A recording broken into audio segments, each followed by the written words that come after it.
श्यामलाल मुजफ्फरनगर से। बाबा,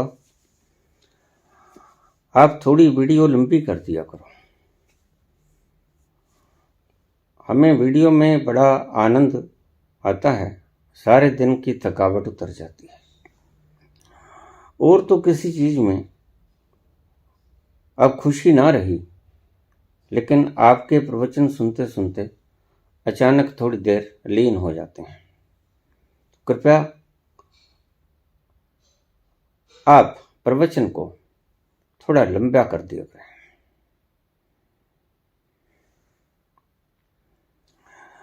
दोज़खो जन्नत है अब मेरी नजर के सामने।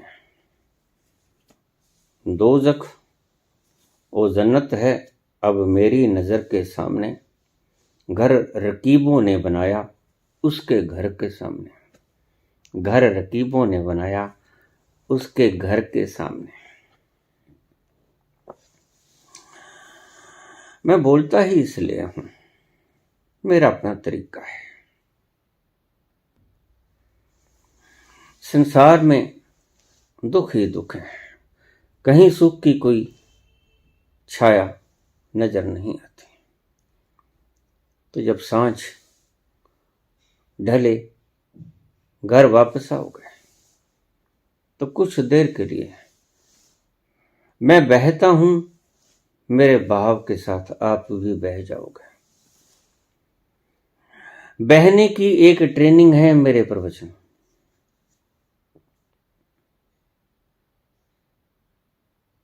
मैं बहता हूं और मेरे बहाव में आपको भी ले डूबता हूं। चलो मेरे साथ भी हो लो आप भी। और जिस आनंद को मैं मान रहा होता हूं, उसी आनंद को तुम भी मान लेते हो थोड़ी देर के लिए।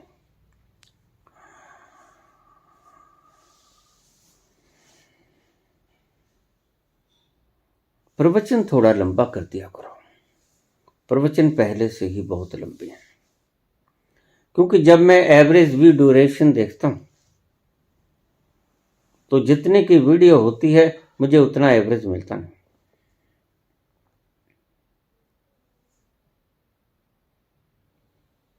एक घंटे की वीडियो में अगर आप आधी सुनो आधी न सुनो तो इसका मतलब आपने पूरी नहीं सुनी।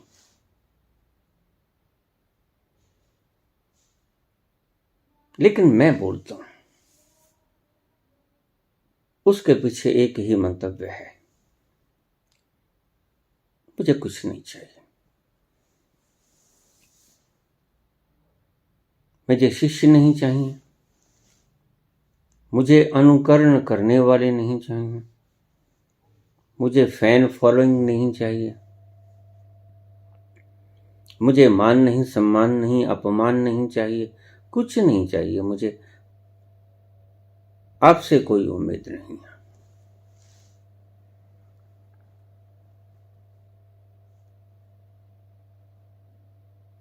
जिसका काम है वो चला रहा है, बोलता तो वही है।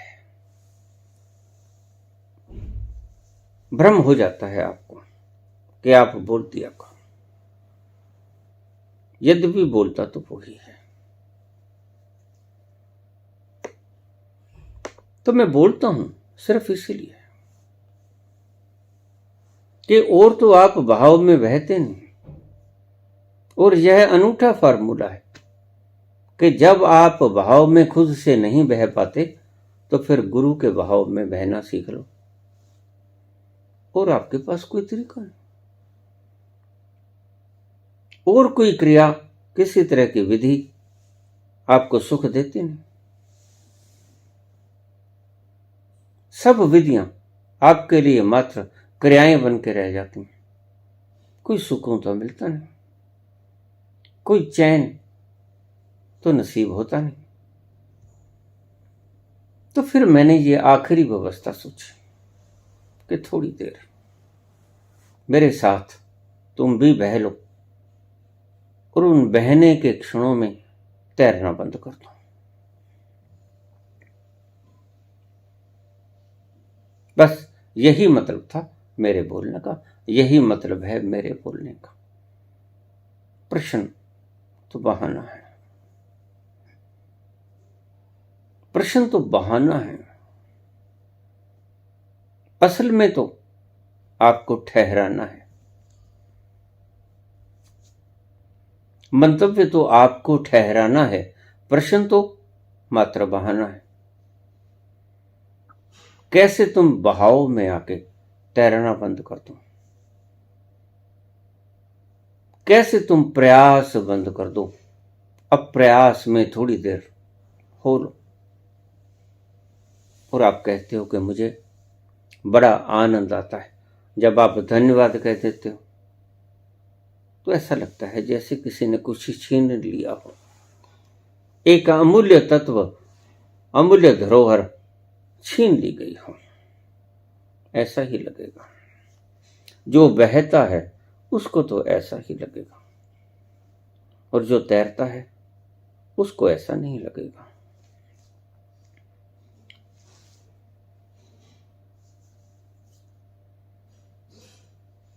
प्रवचन इतना ही बहुत है,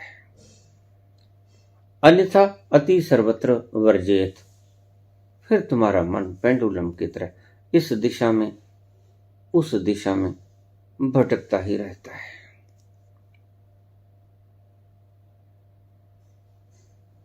इसलिए इतना ही बहुत है, अगर आप इसको आनंद मान सकें तो। लेकिन मैं देख रहा हूं आनंद तो लोग मान रहे हैं बहुत से, कुछ नहीं भी सुनते हैं, आगे चला देते हैं। और मेरा किसी से अनुरोध भी नहीं है कि आप मुझे सुने ही, भला परमात्मा तक आपसे कोई अनुरोध नहीं करता। जगत नियंता, सर्जनहारा, सृष्टि करता आपसे अनुरोध नहीं करता कि मेरे पास आ जाओ, मात्र पुकारता है। जिद नहीं करता, हिंसा नहीं करता, अन्यथा उससे बली कौन। वो चाहे तो अपने पास ले जाए, और जब चाहता है तो ले भी जाता है।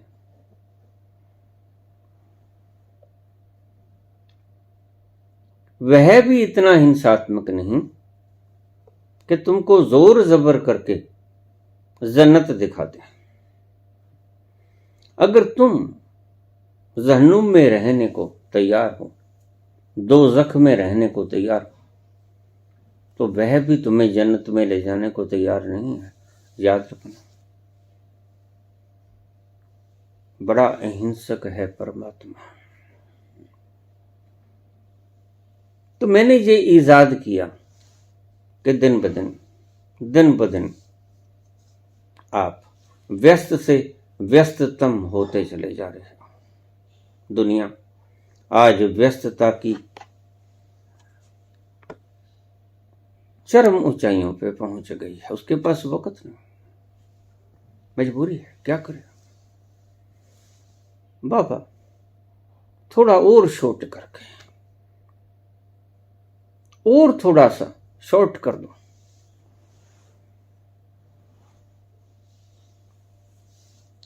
मात्र सूत्र में ही समझ आए सारी चीज। लेकिन काश तुम इतना बोलने पर भी नहीं समझ पाते, तुम सूत्र से समझ पाते। काश, सूत्र तो तुम बिल्कुल ही ना समझ पाओगे। जब तुम इतनी व्याख्याओं को नहीं समझ पाते तो मात्र सूत्रों को कैसे समझोगे। यह मुश्किल होगा, और मैं जानता हूं। तो फिर मैंने ये तरीका ईजाद किया। मैं बोलूंगा, जितनी देर भी बोलूंगा, धीरे धीरे आप रफ्तार पकड़ोगे। धीरे धीरे मैं प्रवचन में रफ्तार पकड़ता हूं, जानता हूं। और मेरे बहाव के साथ आप भी धीरे धीरे बहने को राजी हो जाते हो। और ध्यान रखना, प्रवचन के बाद जिसे आनंद आया उसे ठहराव मिल गया, उसे उस घड़ी परमात्मा नसीब हुआ। अगर आप रूखे रूखे उठ जाते हो, जैसे मुझे परसों सवाल आया था कि मैं समुद्र में छलांग लगाता हूं, सूखा सूखा बाहर आ जाता हूं, तो फिर सुनने का कोई फायदा भी नहीं। फिर जिद मत करो, हट छोड़ो। और बहुत जन्म है। सनातन धर्म में तो जन्म ही जन्म है। जहां इतने भटके हैं, एक और जन्म भटक लेंगे, कोई विशेष बात तो है नहीं।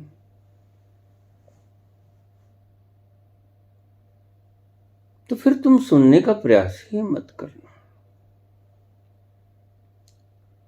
अगर सुनने से तुम बह नहीं पाते, सीधा सीधा सरल सूत्र, अगर सुनने से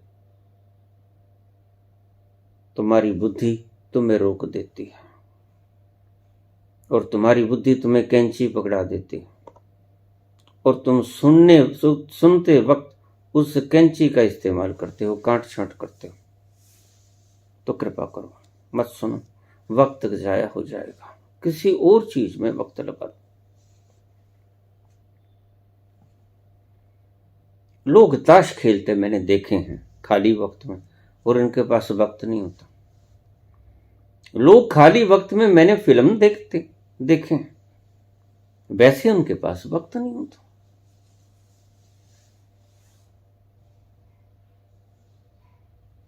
नाटक देखते देखे हैं, हालांकि अपनी जिंदगी का नाटक उनसे संभल नहीं पाता। ये दुखद परिस्थिति है मानवता की। इसलिए मैं समझता हूं, अगर आज साइंस के साधन हैं तो आज साइंस के विकृतियां भी हैं। विज्ञान ने तुम्हारा समय छीन लिया है, और सबसे कीमती वक्त समय है। फुर्सत के पहलू ही छीन लिए जाएं तो तुम्हें उसकी एवज में कोहिनूर भी दे दिया जाए तो कम है, उसकी कोई कीमत नहीं। जो कीमत तुम्हारे एक एक पल के फुर्सत के लम्हों की है, वो कोहिनूर हीरो में नहीं। तुम्हारी फुर्सत का एक एक लम्हा बड़ा कीमती है, इसको बचाना होगा। व्यर्थ मत गंवाओ, सभी संत कह के गए। ए जन्म तुम्हारे लेखे, बहुत जन्म बीते मेरे माधो, थोड़ा जागो। अगर प्रवचनों में आनंद आता है तो इसका स्पष्ट मतलब है कि उतनी घड़ी, उतनी देर तक आप इसकी ऊहा-पोह से, मन के शोरगुल से, बुद्धि की कांट छांट से परे हुए। और धन्य होगा वो वक्त जब आपकी बुद्धि कांट छांट नहीं करेगी, जब आपका मन शोरगुल नहीं करेगा। वही तो अवस्था चाहिए, उन्मुनी अवस्था, जब मन नहीं होता, जब बुद्धि नहीं होती। बुद्धि कोई तर्क नहीं बिखेरती, मन कोई जंजाल खड़ा नहीं करता, मन शोर नहीं करता, बुद्धि कांट छांट नहीं करती, तुम ठहर जाते हो। ठहरने का यही अर्थ है। तुम नहीं दौड़ते, तुम्हारी बुद्धि दौड़ती है। तुम नहीं दौड़ते, तुम्हारा मन दौड़ता है। बस तुम तो उसके पीछे दौड़ पड़ते हो। दौड़ता तुम्हारा मन है, तुम्हारी बुद्धि। तुम कैसे ठहर जाओ, मेरा सारा प्रयास यही। और अगर देखा जाए तो सभी संतों का यही प्रयास है कि तुम कैसे ठहर जाओ। तुम भाग रहे हो, और आज विज्ञान ने तुमसे तुम्हारी फुर्सत के लम्हे छीन लिए हैं। सबसे बड़े से बड़ा कोहिनूर हीरा जो तुम्हारे पास था वो तुमसे छीन लिया गया है। और जिस व्यक्ति के पास, याद रखना, फुर्सत के लम्हे ना बचे तो समझना आनंद की खोज भी ना करे वो, क्योंकि खोज करने लायक उसके पास पल ही नहीं। फिर तो संसारिक स्वादों को चखो और चारवाक की तरह यदा जीवेत सुखी जीवेत, इस सुख का पान कर लो। संसार में भी सुख है, थोड़ा सा, बस उसी से ही तृप्त हो जाओ। इतना मान लो कि इतना ही नसीब में लिखा था।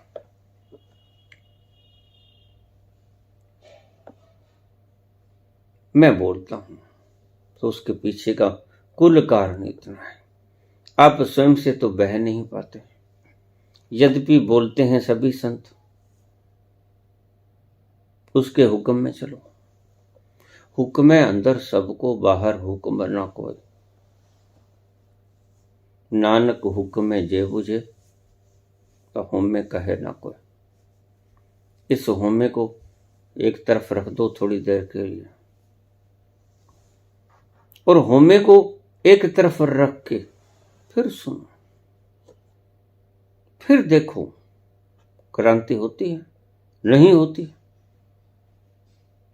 मैं विश्वस्त हूं, मैं सूत्र जानता हूं। क्रांति के भीतर से गुजरा हुआ तुम्हारे भीतर से उठा हुआ कल तुम्हारे जैसा था, आज तुम्हारे जैसा नहीं। क्रांति की आग ने मुझे बदल दिया है। उस आग में तुम भी कैसे बदल जाओ, मैं ये चाहता हूं। बड़ी आनंददायक है, बड़ी लुत्फ से भरी पड़ी है, बड़ी कारीगरी कमाल है ईश्वर को। ऐसा लुत्फ, ऐसा आनंद कहीं और नहीं मिलता। और अगर वो नहीं चाहते तो फिर संसार के सुख मान लो। फिर वही वक्त अपनी मनपसंद हॉबीज, जिसे हम शौक कहते हैं, ताश खेल लो, फिल्म देख लो, गप शप कर लो, दोस्तों के पास बैठ लो, पिकनिक मना लो, कहीं जाकर हिल स्टेशन के ऊपर सैर करो। सबके अपने अपने शौक हैं, वो निभा लो। जर्रा जर्रा, बूंद बूंद सुख की इकट्ठी करते रहो। लेकिन अगर तुम इससे तृप्त नहीं तो दूसरा रास्ता भी है। फिर समुद्र के भीतर अगर छलांग लगाना चाहते हो, बूंद से अगर प्यास नहीं बुझी, और ये प्यास समुद्र से ही बुझेगी, बूंद से बुझेगी भी नहीं। ध्यान रख लेना, बूंद से कभी प्यास बुझा करती है? बूंद से तो प्यास बढ़ा करती है। वो ऐसा स्वाद है, जब किसी को एक बार लग जाए तो प्यास और ज्यादा बढ़ जाती है। ये ऐसी अगन है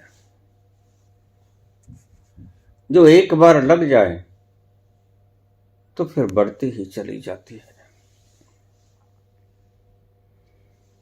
जो मैं ऐसा जानती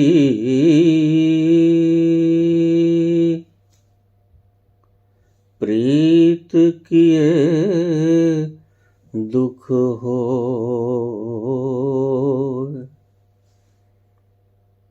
नगर ढिंडोरा पीटती,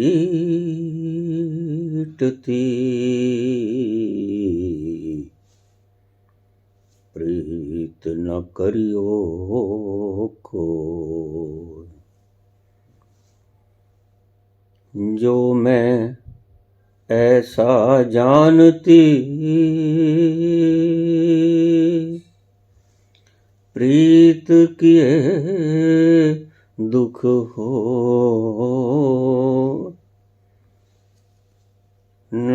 ढिंढोरा पीटती,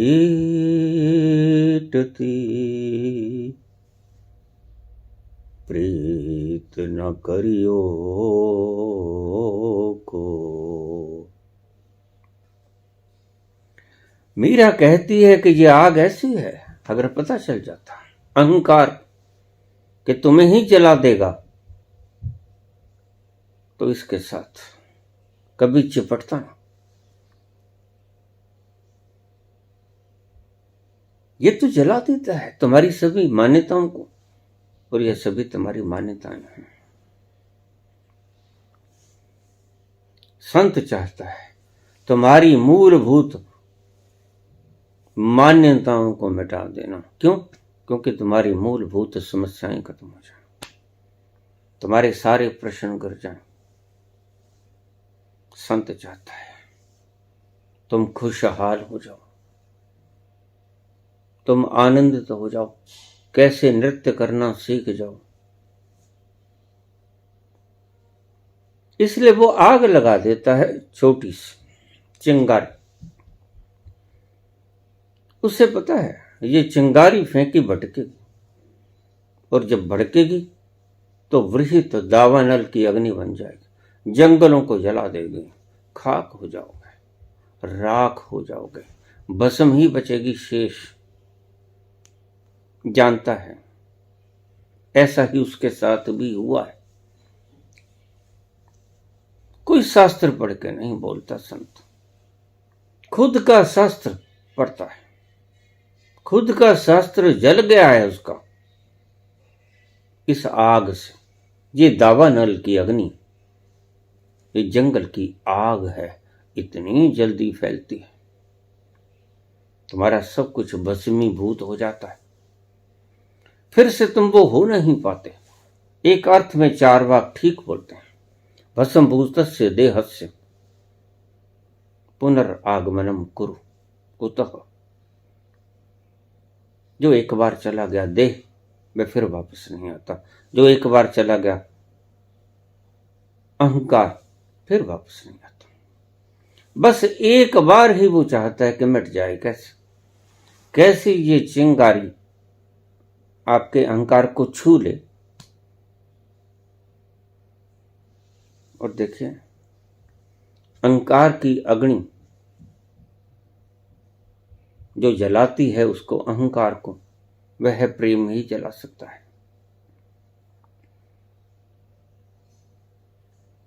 इसलिए संतों ने कहा कि घृणा से घृणा कभी कटती नहीं, प्रेम से घृणा कटती है। और संतों ने इसे चरितार्थ किया। उनका आचरण बताता है, उनका चरित्र बताता है कि संतों का चरित्र कैसे बदला। उस अग्नि ने उनके अहंकार को भस्म कर दिया।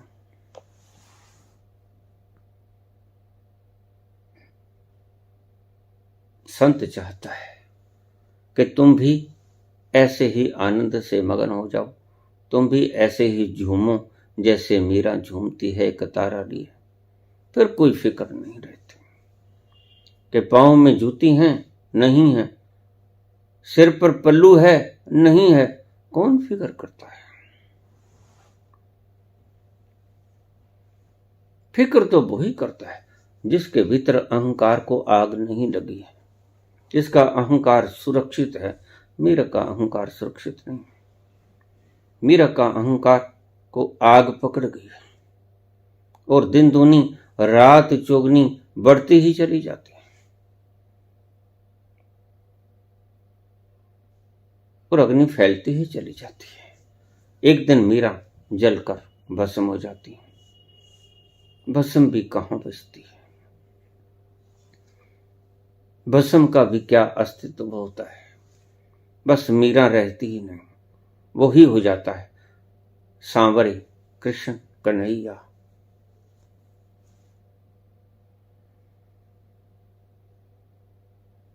इसलिए मीरा का अहंकार कहता है जलता हुआ, जो मैं ऐसा जानती। प्रीत किए दुख होए, नगर ढिंडोरा पीटती, प्रीत न करियो कोई। प्रेम मत करना, देखिए प्रेम से बच कर रहना। अगर अहंकार को बचाना चाहते हो, साफ साफ सीधा सीधा सूत्र, लेकिन आप समझ नहीं पाते, क्या करें? साफ साफ सूत्र गुरु बताते हैं तुम्हें। अगर अहंकार में जीना है तो जी ही रहे हो, फिर इस आग को छू मत लेना। ये बड़ी ज्वलनशील है, इनफ्लेमेबल है, बड़ी दूर से पकड़ लेती। इसके करीब भी मत जाना, यह भड़क जाएगी तो फिर काबू ना आएगी। दूर दूर से ही चले जाना। अगर ऐसे में ही मजा आता है तो फिर इसको जलते ही तत्क्षण बुझा देना। इस जलन को आगे मत बढ़ देना। अगर यह आगे बढ़ गई जलन तो मिट जाओगे, आपका वजूद मिट जाएगा। लेकिन मीरा कहती है कि वजूद मिट ही जाए। पलटू कहते हैं वजूद मिट ही जाए, क्योंकि वजूद जब मिटा बड़ा सुख पाया, बड़ा चैन पाया, बड़ा आनंद का, उल्लास का त्योहार पैदा हुआ, नित्य उपजा भीतर से।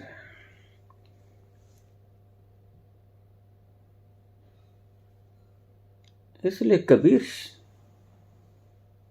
दाम बताते हैं। ऐसा मत समझना कि कबीर तुमसे दाम नहीं मांगते।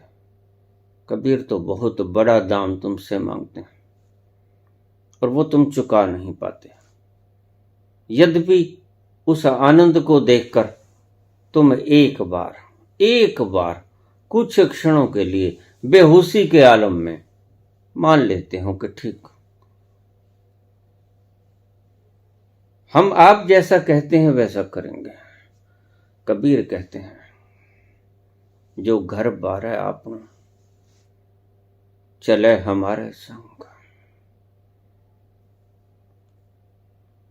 अगर घर को जला डालने की हिम्मत है तो चलो हमारे साथ। और आप कहते हो ठीक, घर जलाने की हिम्मत है, लेकिन ये आपका अहंकार बोलता है। अहंकार बड़े बड़े दावे करता है और जब जलने लगता है तो फिर मीरा के अहंकार की तरह कराह उठता है, जो मैं ऐसा जानती, प्रीत किए दुख होए, नगर ढिंडोरा पीटती, प्रीत न करियो कोई।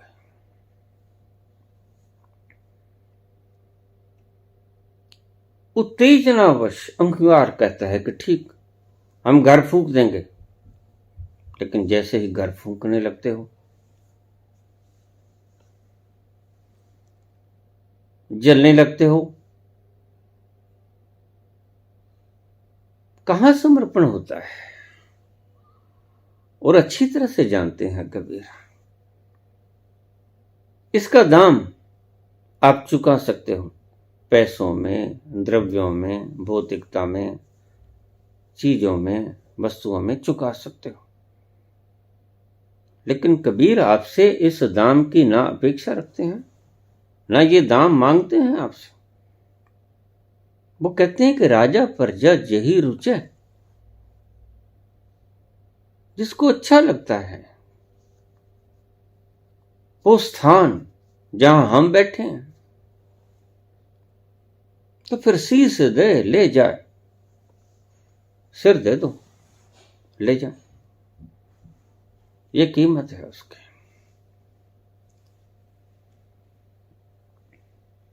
और आप कबीर के आनंद को देखकर, बाहरी आनंद को देखकर प्रलोभन खा जाते हो कि हां शीश दे देंगे, हमें ये आनंद चाहिए। लेकिन आप भूल जाते हो। जिस घड़ी आप शीश देते हो, आप शीश नहीं देते। आपके अहंकार की गलतफहमी शीश देने की घोषणा कर देती है। शीश कहां दे पाते हो? अगर सच में तुम शीश देने की उत्कंठा से भर जाओ तो क्रांति हो ही जाएगी। फिर क्रांति को रोकेगा कौन? तुम ही थे रोकने वाले, और तुमने ही आग बोर लगा दी। तुमने ही जलती के ऊपर घी छिड़क दिया, पेट्रोल छिड़क दिया। तुम ही थे रोकने वाले, और तुम ही ने इस आग को बढ़ावा दे दिया।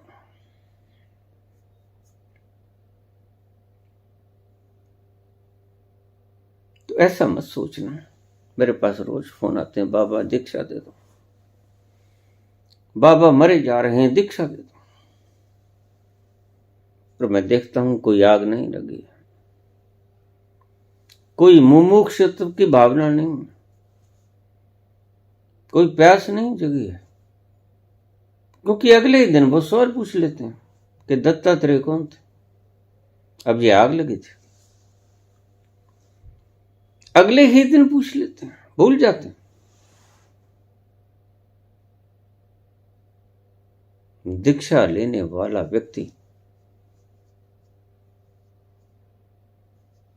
तो गले में हाथ डाल लेता है, विवेकानंद की तरह, नरेंद्र की तरह।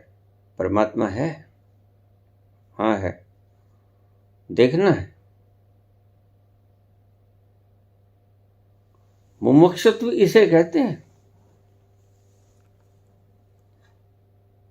ये जो आज सिर दे दिया, दीक्षा आज मात्र एक रस्म बनकर रह गई।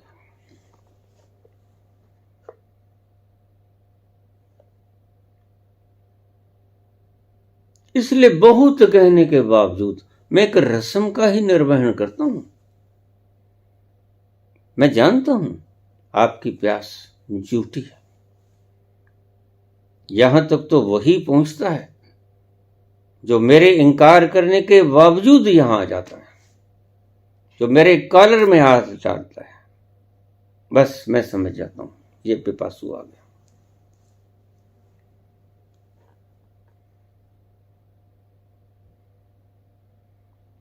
रामकृष्ण को विवेकानंद समझने में कोई ज्यादा देर नहीं लगती।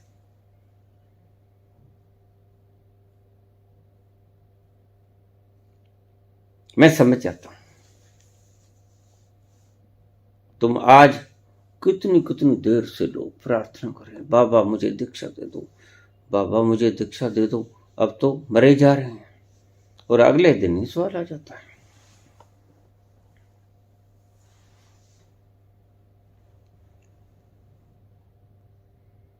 ये आपने उस वीडियो में तो ये बोला था,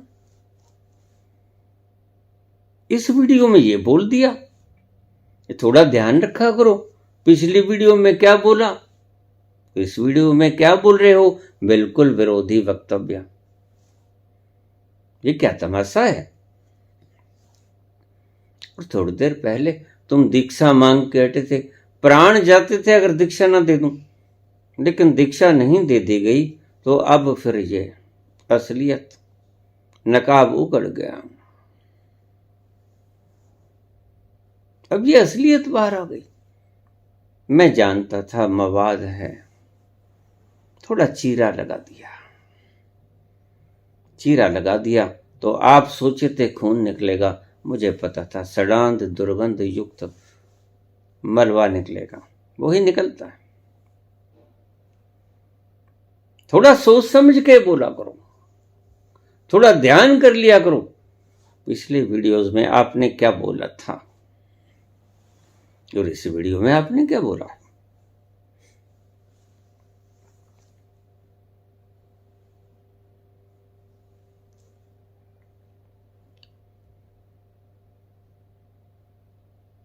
बहुत जगह पे गुरु आपको परख लेता है।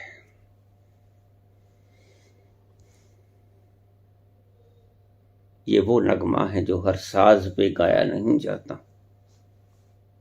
ये राग बड़ी मुश्किल से निकलता है। ये गीत किसी किसी दिल के ऊपर खनकता है। ये मोहब्बत का गीत कुछ खास दिल मखसूस होते हैं। हर किसी ये नगमा हर साज पे गाया नहीं जाता।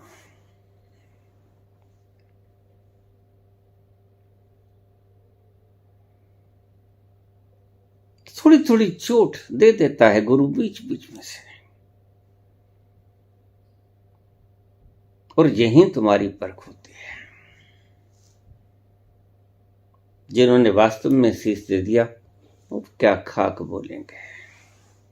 जरा ध्यान से सोचो, जिन्होंने शीश दे दिया वो क्या बोलेंगे। शीश ही नहीं बोलने वाला, लेकिन अभी बोलते हो तो पहचान साफ हो जाती है। शीश नहीं दिया, शीश बरकरार, बल्कि ज्यादा मुस्तैदी के साथ बरकरार है।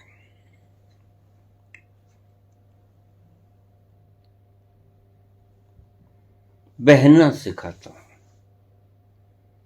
और सबसे पहले बहने से पहले आपसे कहता हूं, शोर तो नहीं मचाओगे। ऐसा तो नहीं कि उस वीडियो में ये कहा था, कौन याद रखता है। पैकड़ों की महफिल है, कौन जाम कब पिया था, क्या पता। किससे सवाल कर रहे हो। ये मस्त मूला है जिससे आप सवाल पूछते हो। इसके पास कभी आए नहीं, बस यही गलती है। जो पास आया वो तो फिर से आने को बेताब हो जाएगा, व्याकुल हो जाएगा, फिर कब जाऊं।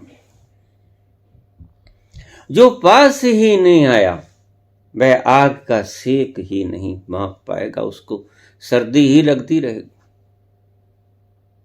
वह आग का आनंद दूर से बैठ के मान नहीं सकेगा।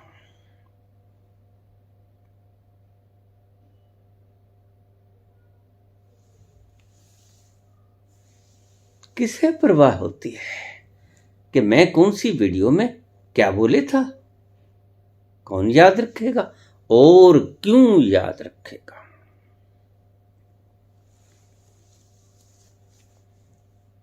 बाबा मस्त हैं, तुम्हारे बाप के गुलाम नहीं हैं, ये बात समझ लेना।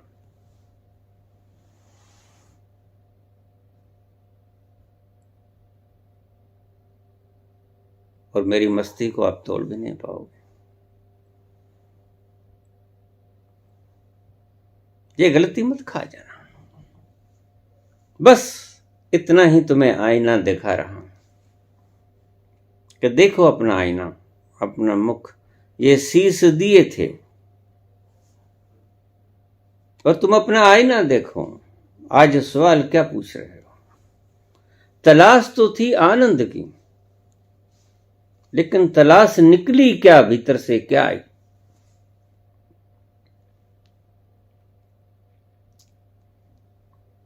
ये तो जब धारदार मैंने चाकू फेरा तो मवाद निकलती है भीतर से, सड़ी गली। कभी खून था, आपको पता है। मवाद आपके खून का ही मृत अंश होता है।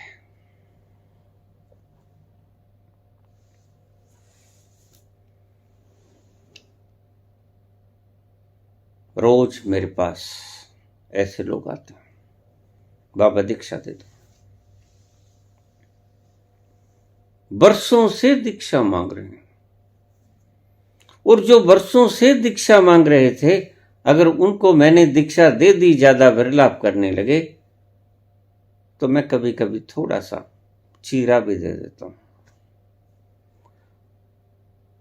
ताकि इन्हें ही पता चल जाए कि भीतर क्या था, रगों में क्या बह रहा था। शुद्ध खून था या कैंसर के फोड़े का दुर्गंध युक्त मल। तुम देख लो अपनी आंखों से।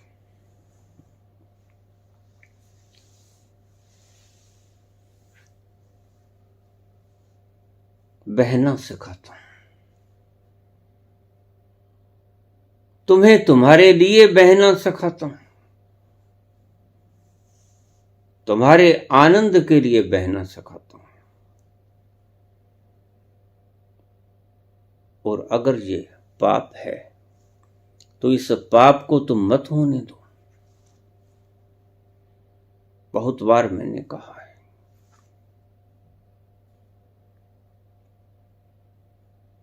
अगर मैं कुछ ऐसा बोलता हूं जो आप नहीं सुनना चाहते, तो मैंने कब कहा कि मुझे सुनो? आपको अच्छा लगता है, अब ये कमेंट आया, इनको अच्छा लगता है, शाम को अच्छा लगता है मुझे सुनना। ये कहता है और थोड़ा सा, एक जाम और।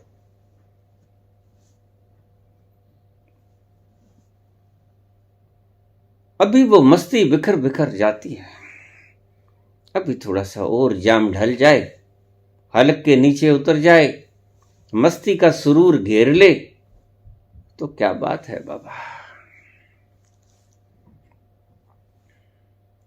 ध्यान रखना, संत के पास एक ही चीज होती है, मस्त, मदहोश, खुमारी।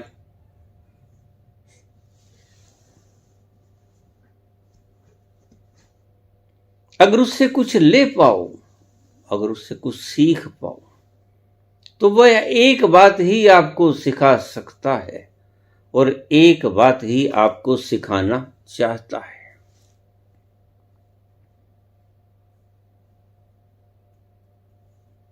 क्या? कैसे तुम भी इस आनंद मस्ती के खुमार में उतर जाओ।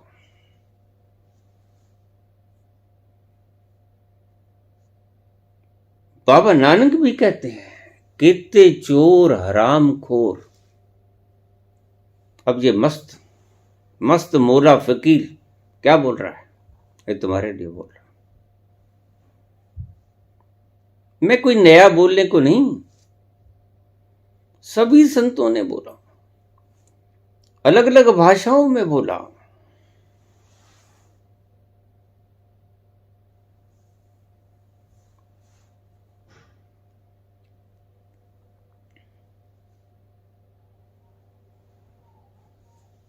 आनंद की तलाश में घर से निकलते हो लेकिन रास्ते में ये मल मूत्र इकट्ठा कर लेते हो।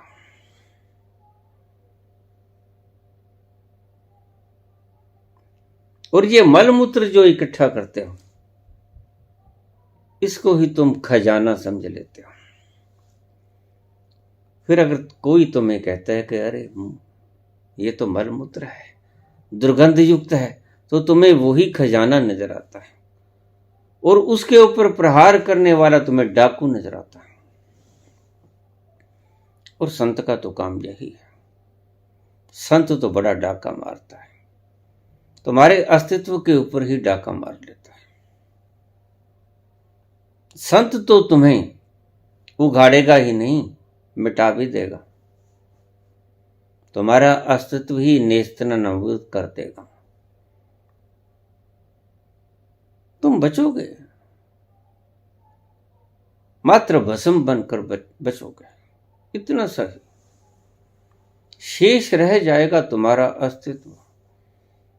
इसलिए कबीर पहले ही आगाह करते हैं, पलटू पहले ही आगाह करते हैं, नानक पहले ही आगाह करते हैं, और आप गलत फहमी में उत्तेजनावश सिर देने की घोषणा कर देते हो। सिर दिया नहीं जाता,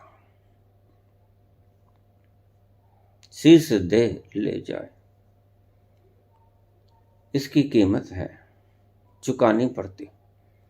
राजा प्रजा कोई लिहाज नहीं होती उसके दरबार में। बिना शीश दिए ना राजा ले जा सकता है, ना प्रजा ले जा सकती है, ना कंगाल, ना सम्राट। शीश देना ही पड़ता है, यही कीमत है उसकी। मैंने यह रास्ता चुना, कि तुम खुद से तो अपने बंधन न काट पाओगे, तुम खुद से तो तैरते ही रहोगे। और ध्यान रखना, तैरते तैरते व्यक्ति थक जाता है, बहते बहते व्यक्ति कभी नहीं थकता। यह बड़े मजे की बात है। तैरते तैरते आज नहीं कल, कल नहीं परसों नरसों, आज थकेगा आदमी। बहते बहते तो तुम कितने जन्मों तक भी बह सकते हो। गुरु तुम्हें एक पाठ पढ़ाता है,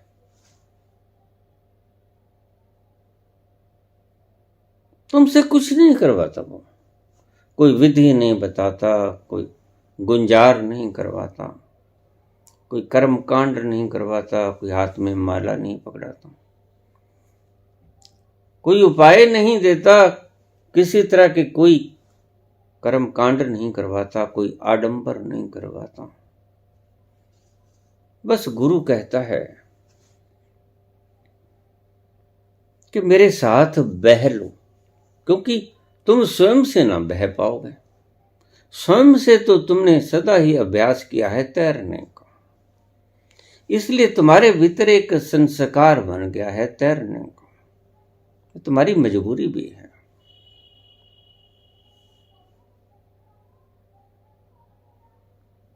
तैरने का संस्कार तुम्हारे भीतर बड़ा गहरा है, और ये बीच बीच में से छलांग लगा के बाहर आ जाता है।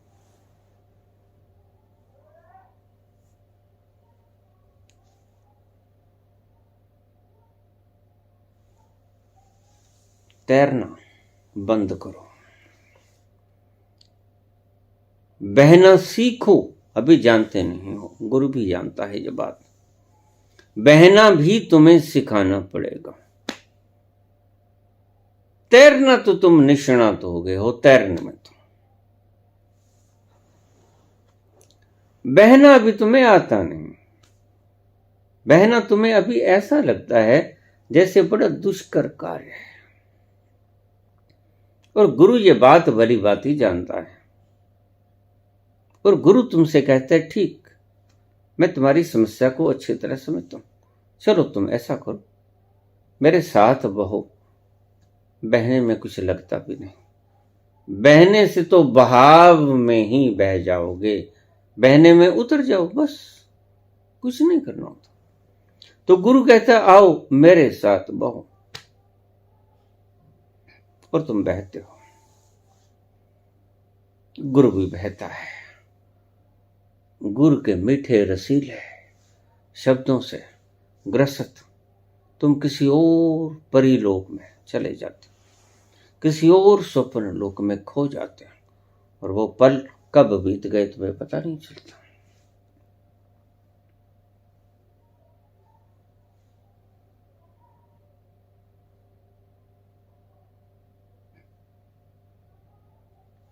बड़ा आनंद आता है उन क्षणों में। गुरु भी यही चाहता है, तुम किसी तरह ये बात समझ जाओ। ये आनंद आया क्यों?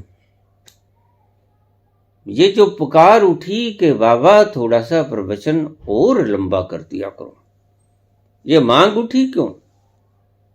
ये मांग उठी इसलिए कि उन क्षणों में आनंद आया, और मन को जिन जिन क्षणों में भी आनंद आता है उनकी पुनरुक्ति करना चाहता है मन। और अभी तक तुमने जितने भी स्वाद चखे संसार के, जब तक वो स्वाद ना चखा तब तक तुम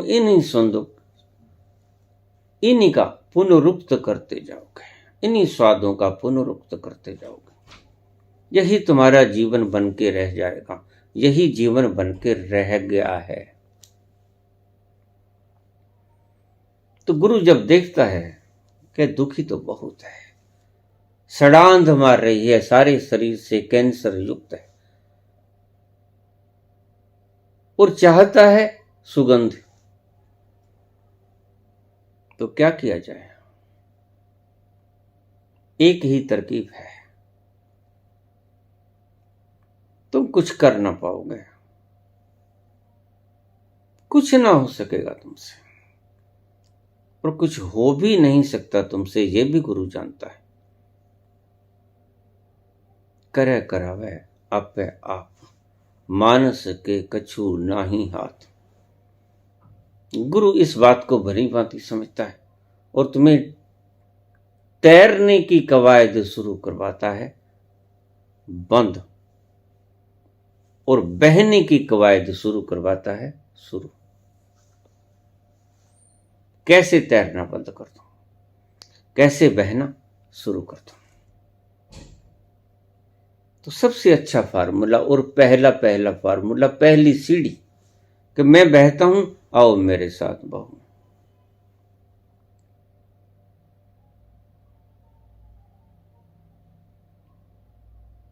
और आप उसके साथ बहते हो। जिसको आनंद आता है, सीधी सी कसौटी माप लेना, वह बहा गुरु के साथ। जिसको आनंद नहीं आता, सीधी सी कसौटी है, वह गुरु के साथ नहीं बहा।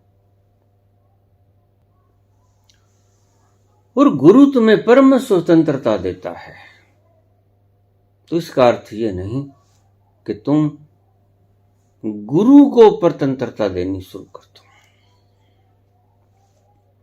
बिना कीमत चुकाए तुम गुरु से हिसाब मांगना शुरू कर दो। इस वीडियो में तो आपने ये बोला, इस वीडियो में आपने ये बोला, मेरी मौज बोल दिया होगा। इस वीडियो में भी बोल दिया होगा, मैंने तो कल क्या बोला ये भी तो याद नहीं। मैं कहां बोला? जो बोला बोला चला गया। आपने देखा मुझे बोलते हुए, ये ठीक, लेकिन मैं बोला ये आपको कहां पता? कौन बोला ये तो आपको नहीं पता। जो बोला वो बोल के चला गया, इसलिए मैं किसी बात का उत्तरदायी नहीं। बस आप इतना सा काम कर सकते हो। अगर आपको नहीं आनंद आया तो आप तैरना शुरू कर दो, बहना बंद कर दो, क्योंकि बहते तो वैसे भी नहीं तुम। बहने का मात्र तुम दिखावा करते हो, इसलिए बहो मत। बहते तो वैसे भी नहीं, अब तैरना शुरू कर दो और फिर देखो कुछ मिलता है, लेकिन हाथ कुछ ना लगेगा। जिसने पाया बहने से पाया, तैरने से कभी किसी ने कुछ पाया नहीं। अपने प्रयास से कभी कोई नहीं कुछ पाता, सदा ही उसको सौंप कर ही कुछ पाता है। उस परम सत्ता को अपना सर्वस्व सौंप के, सर्वस्व शब्द बड़ा प्यारा है। सर्वस्व शब्द है कि 0.0001% भी ना बचे, सब कुछ तेरे हवाले है। और ये बात सिर्फ कथनी में नहीं होनी चाहिए, करनी में भी होनी चाहिए, अन्यथा परिणाम बता देगा। गुरु का आप कभी कुछ ना बिगाड़ पाओगे। गुरु का तो बिगड़ गया जो बिगड़ना था। गुरु का तो ऐसा बिगड़े कि ईश्वर करे कि आपका भी बिगड़े। गुरु का तो ऐसा बिगड़ा कि उसकी फुलवाड़ी में फूल लग गए, दुर्गंध युक्त सुगंध युक्त में बदल गया। ले अब कहां कहां आपने स्वाद चखा उस सुगंध का, इसलिए आपके भीतर से मवाद रूपी ऐसी टिप्पणियां आती हैं।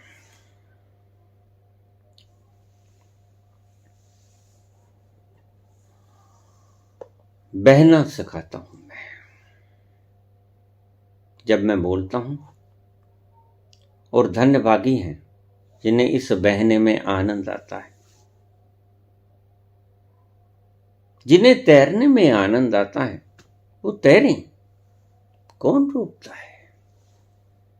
लेकिन जिन तैरने में जो आनंद नहीं पाए हैं, उस पार जाके मुंह तुड़वा के आए हैं, लहू लुहान होके आए हैं तैरने में, किनारों से जाके टक्करें लगा के वापस मुड़ आए हैं, उन्हें बहना ही होगा। या टक्करें खाते रहो, मुंह फुड़वाते रहो, या बहना, और बहना भी कौन सिखाएगा? हर कोई तो बहना भी ना सिखा सकेगा आपको। बहना वो ही सिखा पाएगा जो खुद बहा, जिसने बहने को अच्छी तरह से आत्मसात कर लिया, जिसके भीतर रोए रोए में बहना ही रह गया। वो बहता है उस बहाव के साथ, समग्र के बहाव के साथ बहता है, करता कुछ नहीं। कर्ता को करने देता है, जो करता है उसको करने देता है, खुद बहता है। गुरु तुम्हें सिखाता है कि कैसे बहो। गुरु पहला पाठ पढ़ा रहा है और तुम पहले ही पाठ में टाइम टाइम फिस हो जाते हो। ढूंढते हो उस असीम आनंद को, अखंड आनंद को, जिसकी तार कभी ना टूटे, और बहने का आभासा भी नहीं सीखते।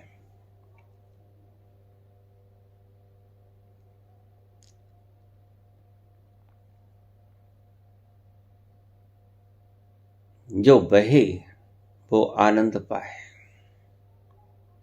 जो डर गए बहने से, कहीं मर ना जाऊं, वो फिर तैरने की चेष्टा में संलग्न हो गए। मैं बपुरा बूढ़न डरा गयो किनारे बैठ,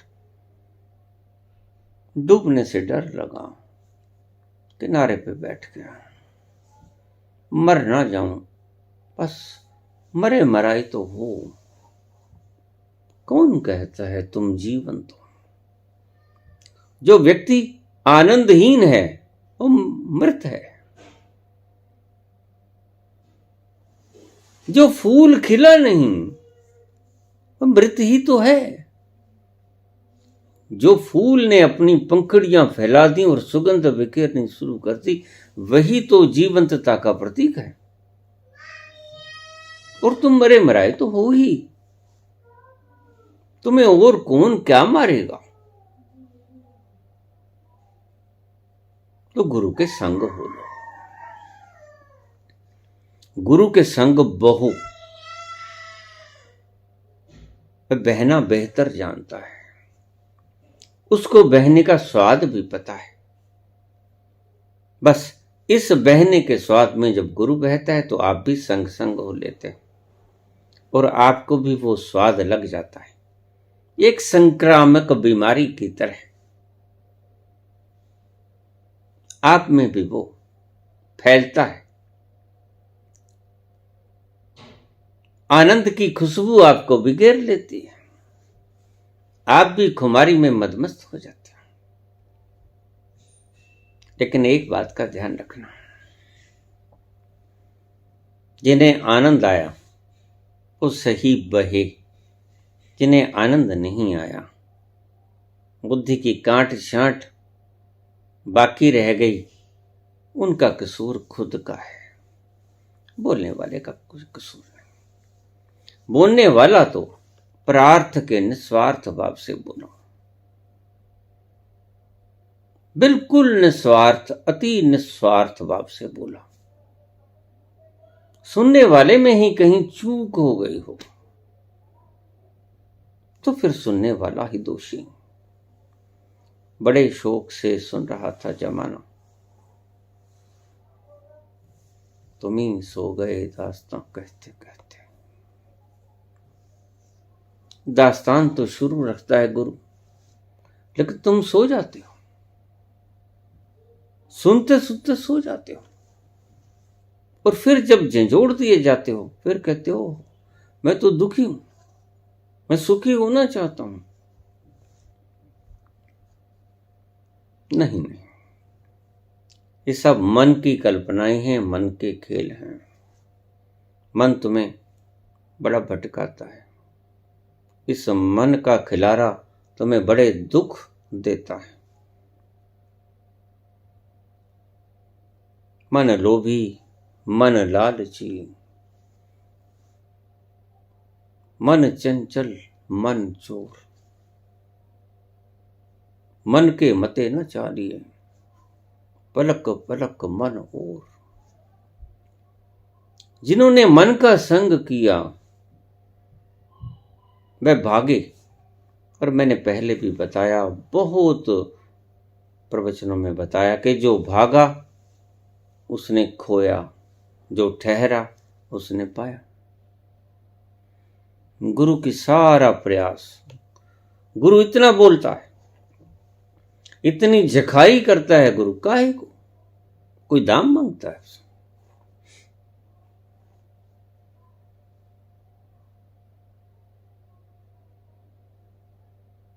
कुछ फीस रखी है उसने?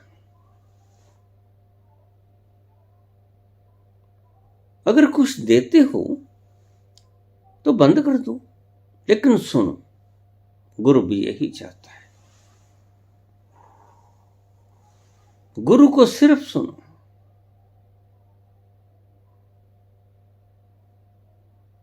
सिर्फ सुनने मात्र से ही। सुनिए, दुख पाप का नाश। तुम्हारे सभी पाप से जो दुख उपजते हैं नाश हो जाएगा, दुख का नाश हो जाएगा सुनने मात्र से। क्या होगा सुनने से? तुम बहोगे, गुरु के श्वास के साथ बहोगे। ये हवाओं के साथ तुम भी उड़ोगे, आसमान में उड़ोगे। ये सुगंध आपके साथ साथ चलेगी गुरु के, और तुम्हें वहां तक पहुंचा देगी जहां तक गुरु खुद पहुंचा है। लेकिन गुरु के साथ तो बहना होगा। गुरु को खरीदने वाला एक यंत्र मत समझ लेना। तुम्हारा व्यवहार यही साबित करता है। गुरु बिकाऊ नहीं, गुरु स्वार्थी नहीं। वो बिकता है तो बेमोल बिकता है। उसे खरीदती है तो सिर्फ एक ही चीज खरीदती है, क्या?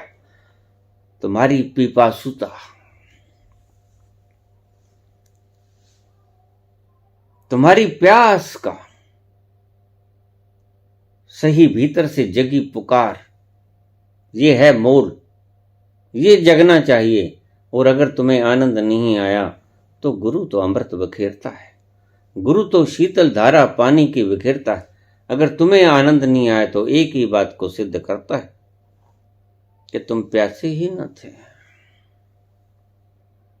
अन्यथा गुरु सदा ही पानी बिखेरता है आपकी प्यास बुझाने को। अगर तुम्हारी प्यास नहीं बुझती तो उसका एक ही मतलब निकलता है कि प्यास लगी ही कहां थी। इसलिए गुरु की शरण में किसी लोभ के कारण मत जाना।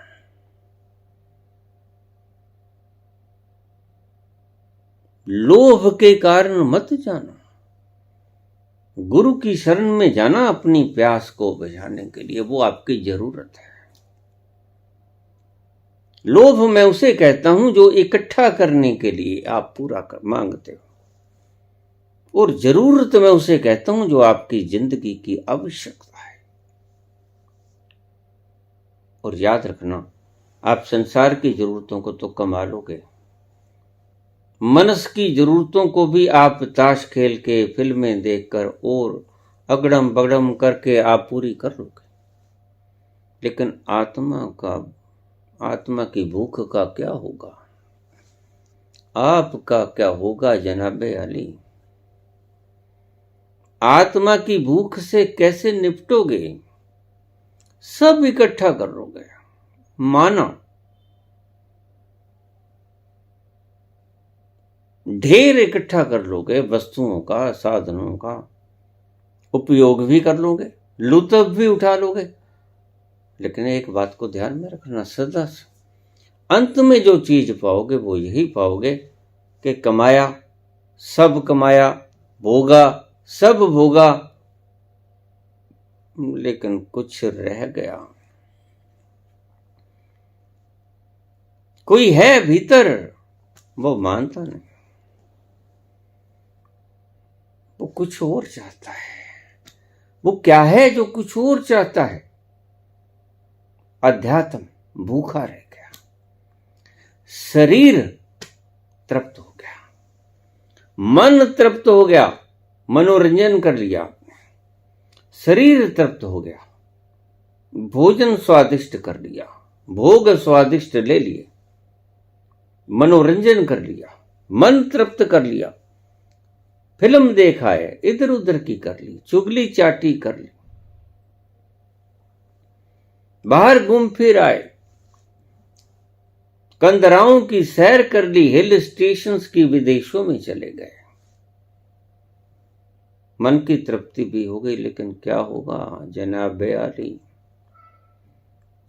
भीतर कोई तत्व पुकारता ही रहता है, पानी पानी, प्यासा हूं। आप उसकी प्यास की तरफ ध्यान भी नहीं करते, उसकी पुकार की तरफ कभी आपका ध्यान भी नहीं उठता। और यही दुर्भाग्यपूर्ण स्थिति आपकी है। अगर आपको कोई पानी का चश्मा मिल भी जाता है तो आप पहले उसको एनालिसिस करने लग जाते हो। देखें, लेबोरेटरी में परीक्षण करके कि वाकई H2O है, ऐसी खोपड़ी लिए लिए नहीं पहुंचोगे। बस पानी दिख गया, गटक लो, प्यास बुझेगी निश्चित। प्रवचन को और लंबा कर दो।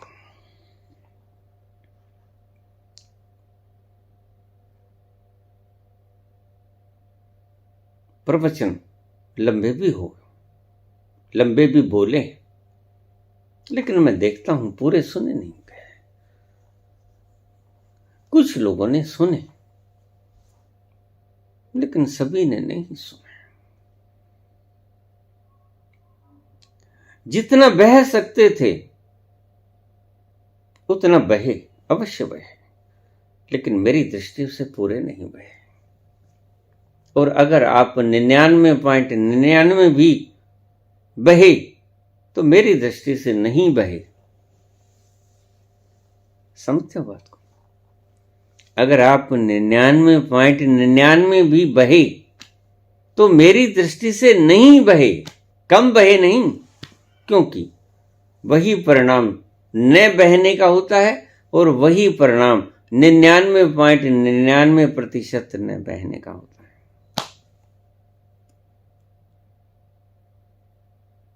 गुरु के साथ अगर बहे, थोड़ी देर जाके रुक गए तो कहां बहे? जब अंजाम नहीं देखा तो आगाज से काम न चलेगा। आगाज किया है तो आखिर तक गुरु के साथ हो लो। गुरु बिल्कुल आखिर तक जाएगा, बिल्कुल आखिर तक जाएगा।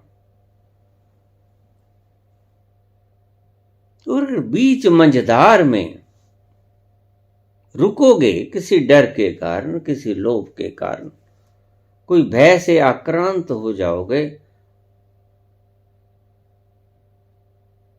किसी रिद्धि सिद्धि में अटक जाओगे बच्चों की तरह। ये खिलौने हैं,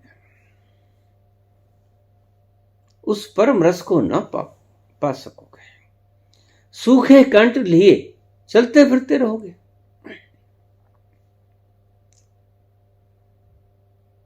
परम स्वाद और परम तृप्ति जब तक तुम नहीं पाते तब तक गुरु के साथ बहते ही रहना।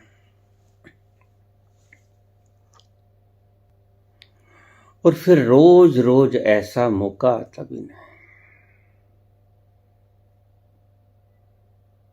कितने जन्म बिछड़े मेरे माथों, फिर पता नहीं कब ऐसा संयोग भिड़े न भिड़े। अगर गुरु के भाव में आनंद आता है तो बहने की कला और गहरी सीखना, कहीं ऐसा न हो ये जन्म गया तो ध्यान रखना।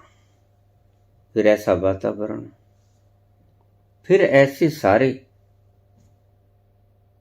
सर्कमस्टेंस जो आपको मिले, आज मुहैया हुए, जिसमें आप पहुंच सकते हो, वो मैया हूं न हो कोई पता नहीं। और मेरे साथ ऐसा हुआ है, बहुत भटका, मौके गंवाए, जो आनंद बहुत पहले मिल जाना चाहिए था, बहुत बाद में नसीब हुआ। पता नहीं कब काल का चपेड़ा तुम्हारे मुख पे पड़ जाए और सब यहां धरा धरा रह जाए, कोई पता नहीं।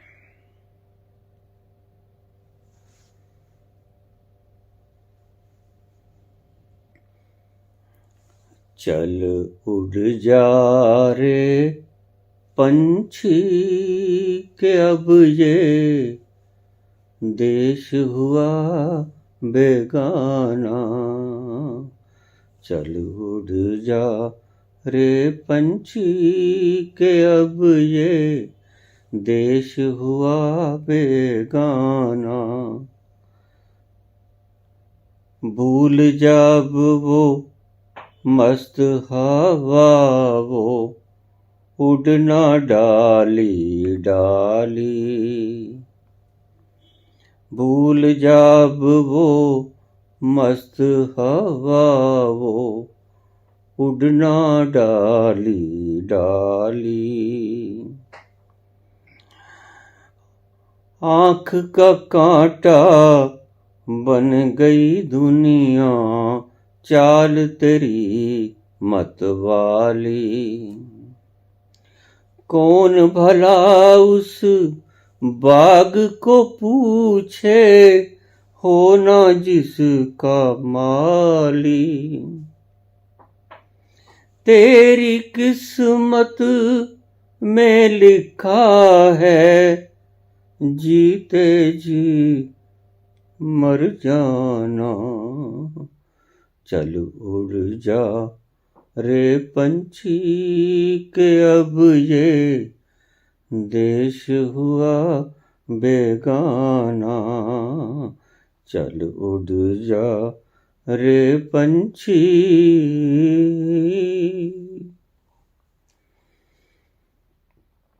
रोते हैं वो पंख पखेरू साथ तेरे जो खेले। जिनके साथ लगाए तूने अरमानों के मेले। भीगी अखियों से ही उनकी आज दुआएं ले ले। किसको पता अब इस नगरी में कब होते आना। चल उड़ जा रे पंछी के अब ये देश हुआ बेगाना। चल उड़ जा रे पंछी। धन्यवाद।